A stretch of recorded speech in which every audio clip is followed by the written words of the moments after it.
Hey guys, welcome back to my channel. ఇవాల్టి recipe కట్టెల పొయ్యి మీద మట్టి కుండలో చేసే చేపల పులుసు.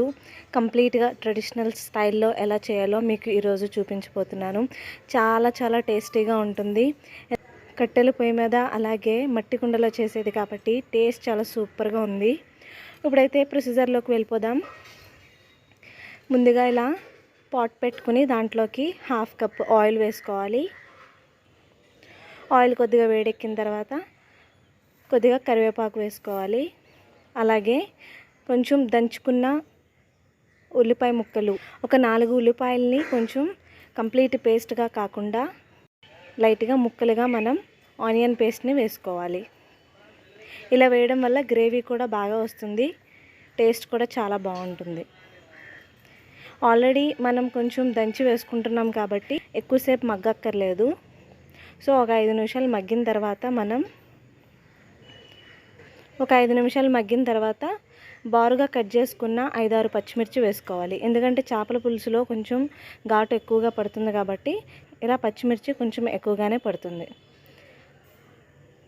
ఒక 5 నిమిషాల పాటు ఇలా పచ్చిమిర్చిని కూడా వేయించుకోవాలి. ఇది మగ్గింది కదా, ఇప్పుడు దీంట్లోకి సరిపడా కారం వేసుకోవాలి. ఆల్రెడీ మనం పచ్చిమిర్చి వేసాం కాబట్టి పులుసులోకి ఇంకా ఎక్కువగానే పడుతుంది కాబట్టి మీరు మీ టేస్ట్కి తగ్గట్టుగా చూసుకొని కారాన్ని వేసుకోండి. నేనైతే 4 టేబుల్ స్పూన్స్ వరకు కారం వేశాను. అలాగే పసుపు 1 స్పూను, అలాగే రుచికి సరిపడా ఉప్పు. కల్లుప్పు వేసుకుంటేనే పులుసులో టేస్ట్ చాలా బాగుంటుంది. అలాగే నీట్గా వాష్ చేసి పెట్టుకున్న చేప ముక్కలు వేసుకోవాలి. చూసారు కదా, ఇలా మీడియం సైజులో కట్ చేయించుకొని వేసుకోవాలి. 1 kg ఫిష్ని తీసుకున్నాను, సో దానికి సరిపడా నేను చేస్తున్నాను. ఇలా గరిటెతో కాకుండా మూకిండి పట్టుకొని మొత్తం అంతా కలిసి తిప్పుకుంటేనే బాగా కలుస్తుంది. ఎందుకంటే గరిటెతో తిప్పితే ముక్క విడిపోయే ఛాన్సెస్ ఉంటాయి.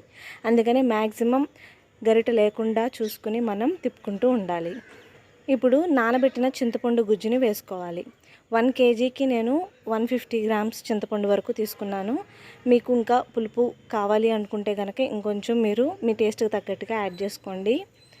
ఇలా నానబెట్టుకున్న చింతపండు గుజ్జుని తీసుకుని దాంతోపాటు వాటర్ కూడా యాడ్ చేస్తున్నాను. ఇలా ముక్క మునిగేలాగా మనం పులుసుని పోసుకోవాలి. అలాగే 2 టేబుల్ స్పూన్ అల్లం వెల్లుల్లి పేస్ట్ వేసుకోవాలి. అల్లం వెల్లుల్లి పేస్ట్ మనం ముందుగా ఆనియన్తో పాటు అయినా వేసుకోవచ్చు, లేదా ఎప్పుడైనా వేసుకోవచ్చు. ఇలా ఉడుకుతున్నప్పుడు గరం మసాలా ఒక 3 టేబుల్ స్పూన్స్ వరకు వేసుకోవాలి. చూసారు కదా, మన చేపల పులుసు రెడీ అయిపోయింది. ఇప్పుడు చివరిగా మనం కొత్తిమీరని వేసుకోవాలి. ఇలా కొత్తిమీర వేసిన తర్వాత ఒక 5 నిమిషాల పాటు ఉడికితే సరిపోతుంది. ఎందుకంటే చేపల ముక్కలు ఎక్కువ టైం పట్టదు ఉడకడానికి.